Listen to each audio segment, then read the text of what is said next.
Sandy, nama julukan Battle Ranger, hadiah yang diberikan World Government bernilai 6,8 triliun rupiah.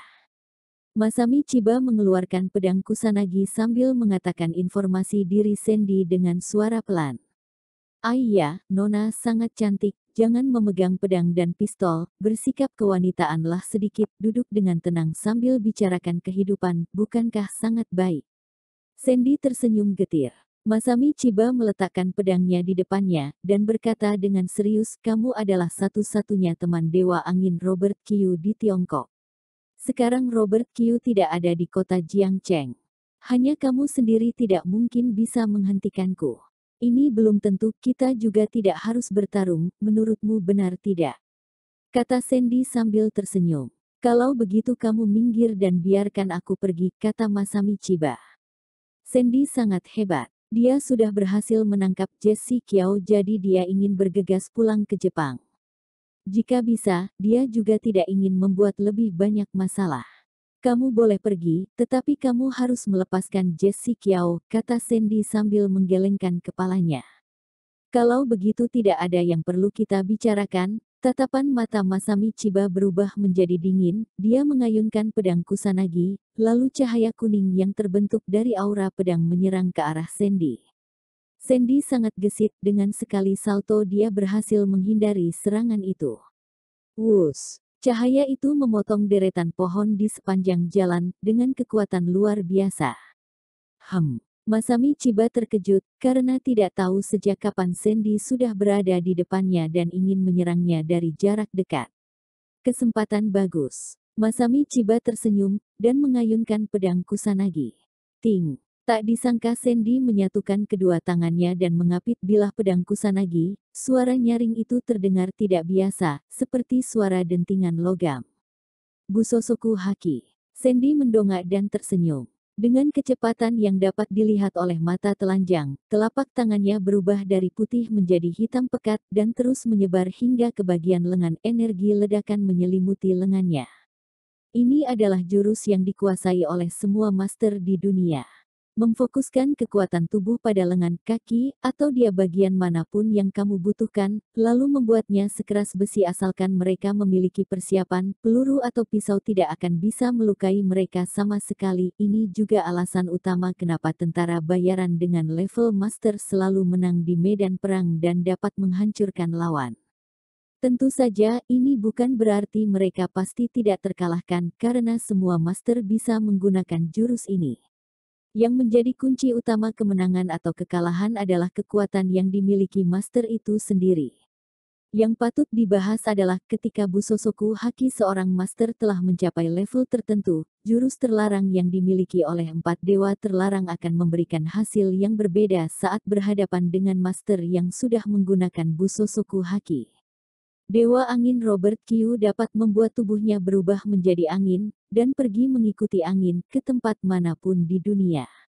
Dewa Air Diana dapat membuat tubuhnya berubah menjadi uap air dan meleleh. Tempat yang mengandung air merupakan daerah kekuasaannya dan bisa dikatakan tidak ada yang bisa mengalahkannya di tempat itu. Dua dewa lainnya memiliki jurus yang sama. Alasannya sangat sederhana, mereka memiliki kekuatan elemen angin, api, tanah, air dan petir, yang membentuk dunia ini. Setiap molekul pasti memiliki 5 elemen ini. Keempat dewa terlarang telah menjadi penguasa elemen, dan tentu saja tubuh mereka dapat menyatu dengan elemen yang mereka kuasai dan menjadi satu kesatuan. Dengan kemampuan ini, hampir tidak mungkin bagi orang biasa untuk memberikan ancaman kepada dewa terlarang. Daerah terlarang Dewa Angin berada di Amerika di mana tornado sering terjadi. Daerah terlarang Dewa Air berada di Eropa, di Sungai Dewi Venice. Daerah terlarang Dewa Api berada di pusat gurun Sahara. Daerah terlarang Dewa Petir berada di tepi laut Australia, di mana petir dan kilat sering terjadi, dan iklim di sana selalu tidak baik. Letak daerah terlarang ini bukannya tidak masuk akal tetapi merupakan pilihan yang sesuai dengan masing-masing elemen. Kalau begitu apakah dewa terlarang itu tak terkalahkan? Iya, tapi juga tidak mutlak. Busosoku Haki adalah salah satu lawan dari kekuatan elemen. Ketika kekuatan terfokus di satu tempat, kekuatan ledakan yang dihasilkan akan sangat luar biasa, dan tekanan udara akan ditekan. Ketika Robert Q pergi mengikuti angin, tetapi dipukul dengan keras oleh Master yang sudah menggunakan Busosoku Haki, kekuatan elemen angin akan hancur dan dia tidak bisa menggunakan kekuatan elemen anginnya. Tentu saja, dewa terlarang yang mana saja tidak hanya mengandalkan kekuatan elemen mereka untuk bisa mencapai titik di mana mereka berada saat ini. Kemampuan Busosoku Haki yang mereka miliki juga sangat menakutkan. Oleh karena itu, bagi seorang master yang sangat hebat ingin mengalahkan dewa terlarang juga merupakan hal yang sangat sulit. Kecuali dewa terlarang vs dewa terlarang, hingga keduanya cedera baru bisa dengan paksa menentukan siapa yang menang dan siapa yang kalah. Sejak kecil Sandy tumbuh di Underworld. Dia memiliki kemampuan yang hebat. Dia telah menguasai Busosoku Haki sejak dini dan telah menjadi salah satu master hebat di dunia. Meskipun Masami Chiba memiliki pedang Kusanagi, dia juga tidak bisa memotong tubuh Sandy. Meskipun gerakan pedangnya cepat, tetapi orang yang menggunakan pedang Kusanagi tidak memiliki kemampuan yang cukup. Jika Higashino Keigo yang menggunakan pedang Kusanagi dan menebas Sandy yang sudah menggunakan Busosoku Haki, maka hasilnya akan berbeda. Begitu dia melepaskan kedua tangannya, Sandy menyampingkan tubuhnya. Pedang Kusanagi yang terkena gaya inersia menebas lantai jalan dan langsung meretakkan jalan beraspal. Sandy memanfaatkan kesempatan ini, dia menjulurkan tangannya dan memukul punggung tangan Masami Chiba. Dang! Pedang Kusanagi terlepas dari tangan Masami dan terbang ke tempat yang jauh, serangkaian percikan api muncul dari bilah pedang. Punggung tangan Masami Chiba dipukul hingga berdarah. Tangannya sedikit gemetar, dan dia tidak bisa mengeluarkan tenaganya. Raut wajahnya langsung berubah menjadi tidak senang. Jika tadi dia tidak menghindar tepat waktu, takutnya tangannya yang memegang pedang sudah hancur. Tanpa pedang Kusanagi, kamu bukan apa-apa. Sandy menyeringai. Benarkah? Masami Chiba mengeluarkan perban dari bajunya dan dengan cepat menghentikan pendarahannya. Melihat mayat-mayat yang bergeletakan di lantai, Sandy berkata, kamu membunuh begitu banyak orang di Tiongkok, aku tidak akan membiarkan kamu pergi begitu saja. Apakah kamu memiliki kemampuan untuk membuatku tinggal? Masami Chiba menutupi tangannya yang terluka sambil berkata dengan pelan. Kamu wanita sangat aneh, untuk menghindari hal yang tidak diinginkan terjadi, aku harus berhati-hati. Sambil berkata, Sandy mengambil pedang baja yang jatuh ke lantai tadi. Lapisan kabut hitam menyelimuti bilah pedang baja itu. Ini adalah Busosoku Haki, yang diterapkan pada objek. Sangat sayang jika gadis yang sangat cantik memiliki luka sayatan. Aku akan berusaha mengurangi kekuatanku. Sandy menghela nafas. Dengan cepat dia langsung sampai di depan Masami Chiba, dia menggenggam pedang itu dengan kedua tangannya, dan mengayunkan pedang itu dengan kuat. Gerakannya ini, mana bermaksud untuk mengurangi kekuatannya, jelas-jelas dia ini bermaksud membunuhnya dengan satu tusukan. Melihat pedang hitam yang berada tepat di depannya, Masami Chiba tidak berencana untuk menghindar. Sebenarnya, dia juga tidak bisa menghindarinya karena kecepatan Sandy melebihinya. Cermin Yata no Kagami. Ekspresi penuh senyuman terlihat di matanya yang lembut dan menawan, lalu dia berkata dengan lembut. Wus! Dalam sekejap muncul sebuah cermin transparan berbentuk kotak dan menghadang di depannya. Detik berikutnya, pisau baja hitam di tangan Sandy menebas cermin itu, dan menimbulkan suara berderak. Permukaan cermin itu berdesir dan bergetar. Serangannya berhasil ditangkis. Pupil mata Sandy mengecil, kepekaannya terhadap bahaya menyelamatkan hidupnya. Busosoku Haki. Busosoku Haki di seluruh tubuh. Anda Sandy mundur ke belakang. Aura pedang yang tak berbentuk mengarah ke bawah dan terus mengejar Sandy yang sedang mundur ke belakang. Puff. Pada akhirnya, Sandy tidak berhasil menghindar. Aura pedang menyayat dari bahu kanannya hingga tulang rusuk bagian kiri bawah. Serangan aura pedang yang sangat kuat menerbangkan tubuh Sandy hingga lebih dari 10 meter. Gawat, Kak Sandy. Apa yang sedang terjadi? Siapa yang diam-diam meluncurkan serangan aura pedang itu? Semua anggota Mad Knife Gang berseru dengan sangat khawatir. Di saat yang bersamaan, mereka juga merasa sangat kebingungan. Aura pedang yang membuat Sandy terluka dan terbang bukan berasal dari Masami Chiba, telapak tangannya terluka, dan pedang Kusanagi juga ditempatkan di tempat yang sangat jauh. Menghadapi wanita lemah yang tidak memiliki kekuatan untuk mengikat ayam, kamu masih menggunakan kekuatan seperti ini. Tuan Battle Ranger benar-benar tidak tahu bagaimana cara memperlakukan wanita. Masami Chiba tersenyum. Sandy bangkit dari tumpukan debu, dia mengguncang debu di tubuhnya, sambil terengah-engah. Tubuhnya terbungkus dengan busosoku haki, jadi tubuhnya tidak terluka. Tapi dia mengalami luka dalam dan organ dalamnya terluka parah.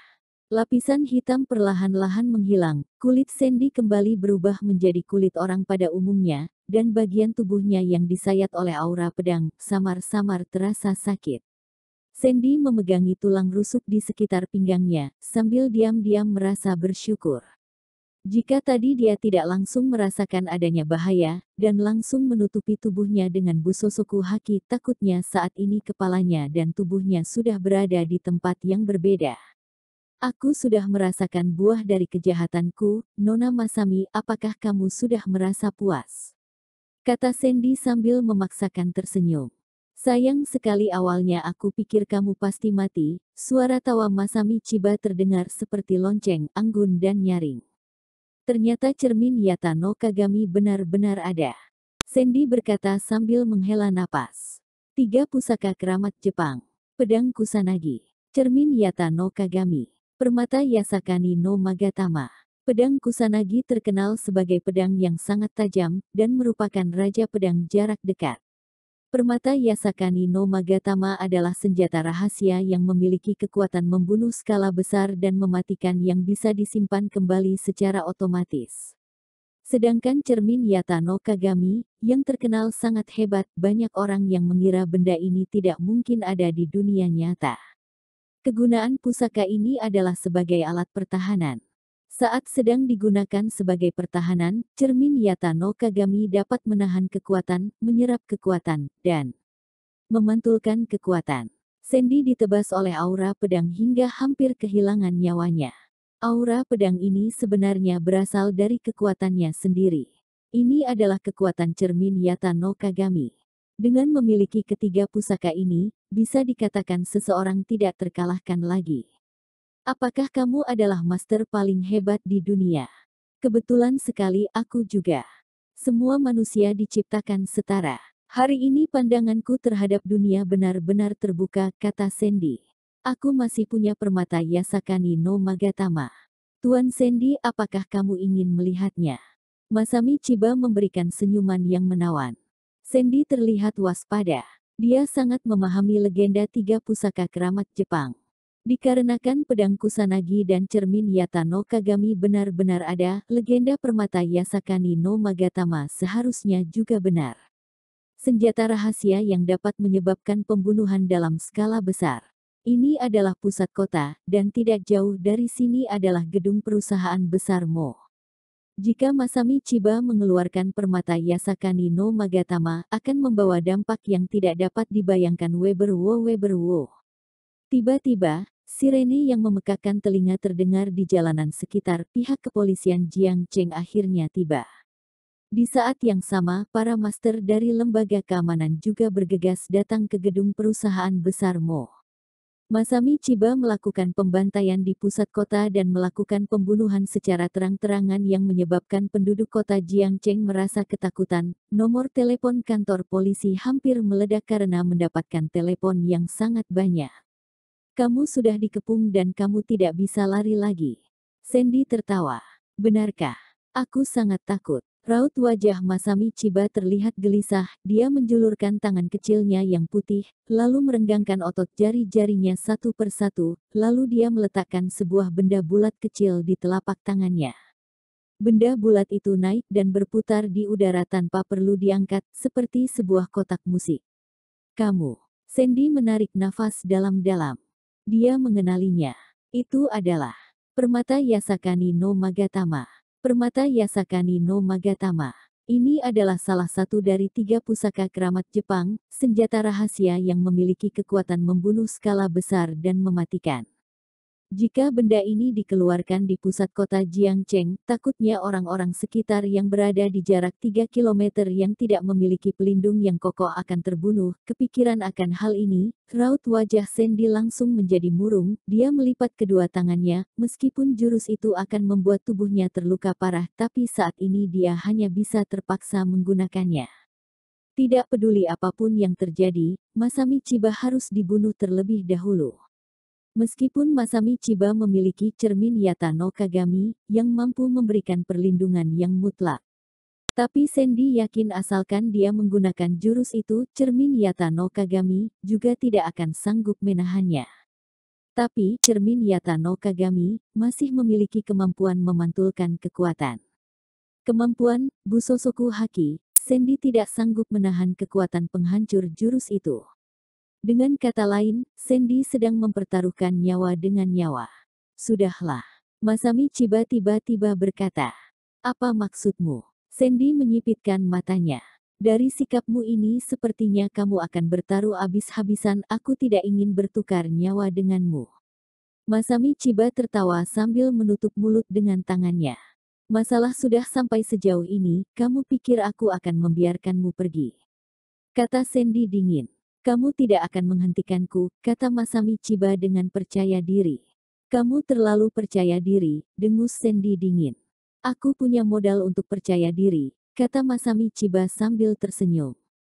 Coba kamu katakan kepadaku. Masami Chiba menunjuk ke arah permata Yasakani no Magatama yang berputar-putar di udara dengan perlahan, bukankah itu modalku? Sandy tidak bodoh, dan bisa langsung mengerti kamu ingin mengancamku dengan menggunakan nyawa orang-orang di kota Jiangcheng agar aku terpaksa membiarkanmu pergi. Mengancam, aku tidak terlalu suka kata ini. Masami Chiba mengayunkan jari-jarinya, transaksi aku lebih suka menggunakan kata ini. Sandy diam dalam waktu yang lama. Jika kamu tidak berbicara, aku akan menganggap kamu setuju. Masami Chiba tersenyum, lalu dia menyimpan kembali permata Yasakani no Magatama. Setelah itu dia berjalan menghampiri Jessie Kiao dan mengangkatnya.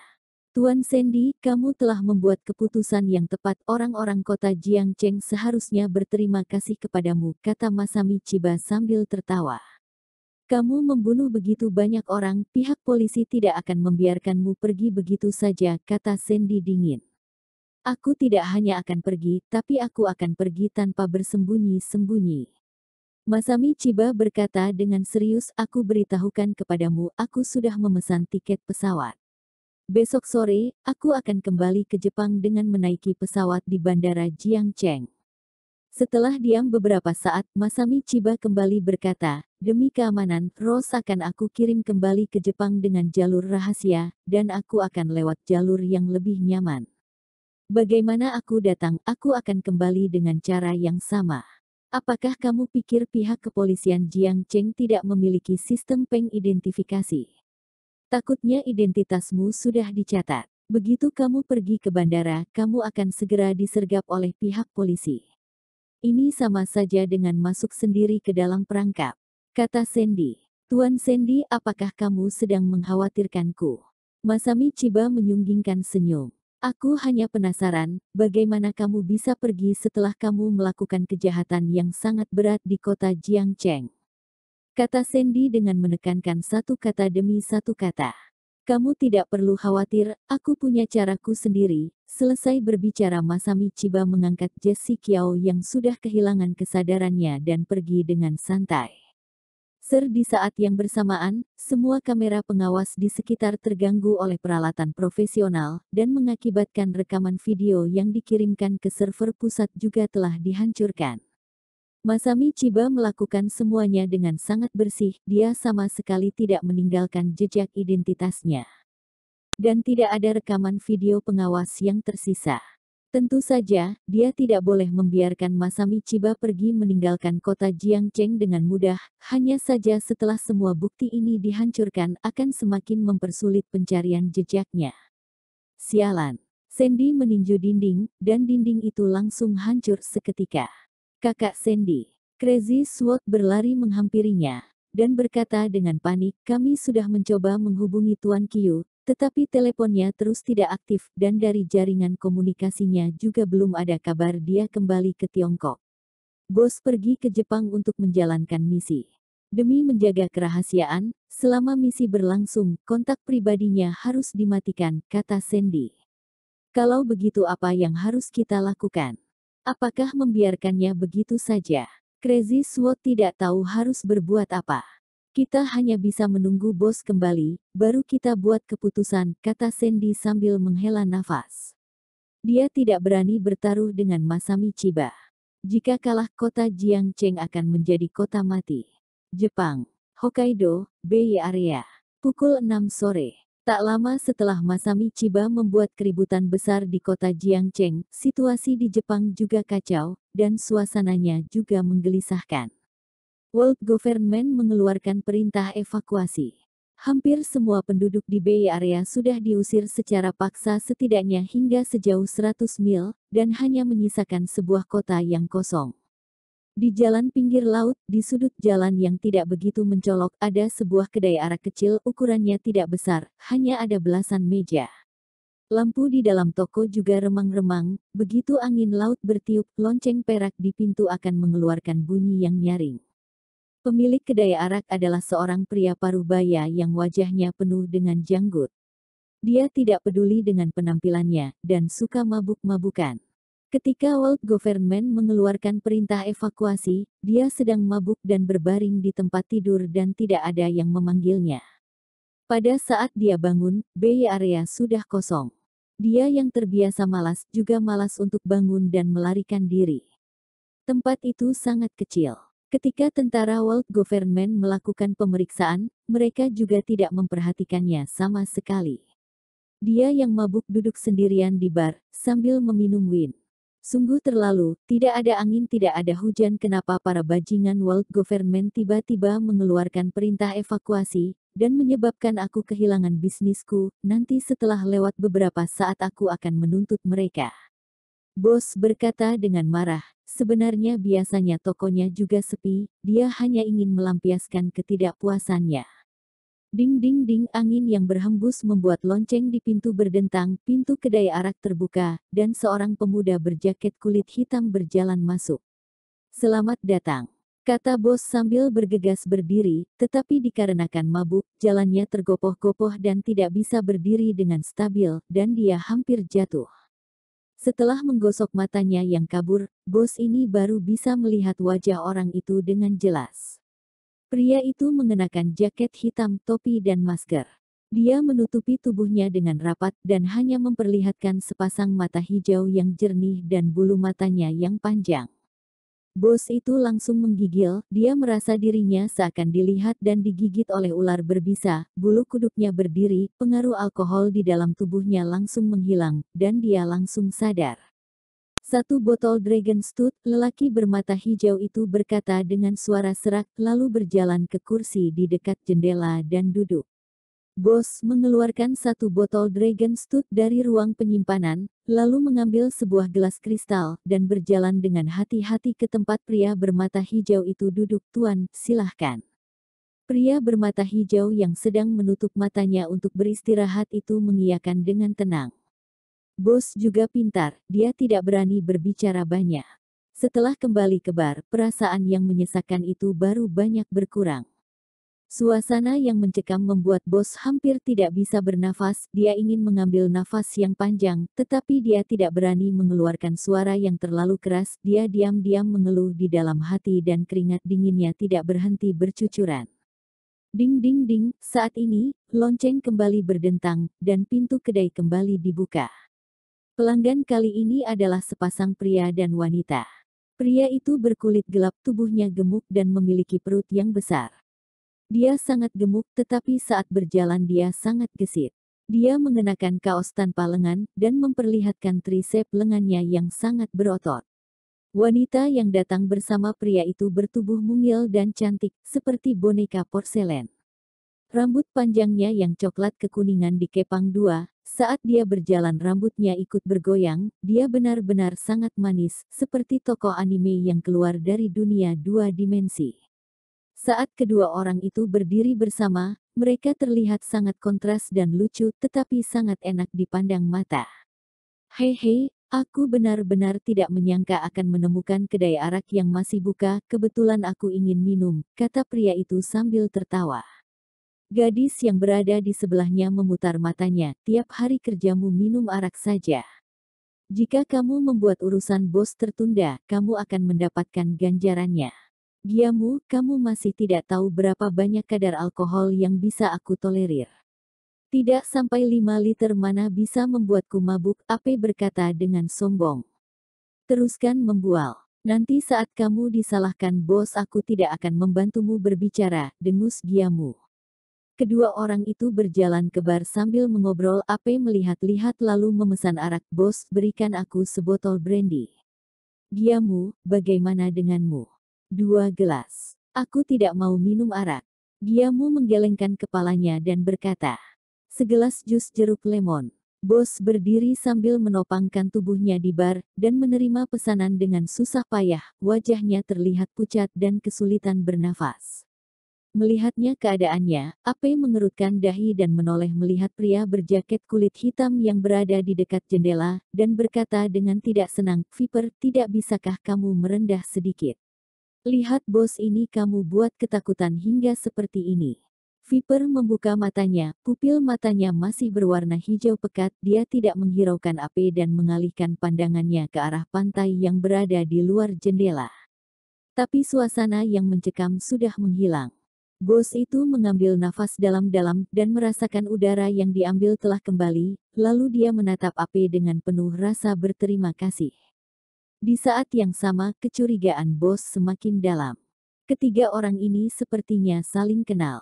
Setelah World Government mengeluarkan perintah evakuasi darurat di daerah ini, mereka masih tidak pergi, dan masih sempat-sempatnya untuk minum. Kenapa bisa seperti ini?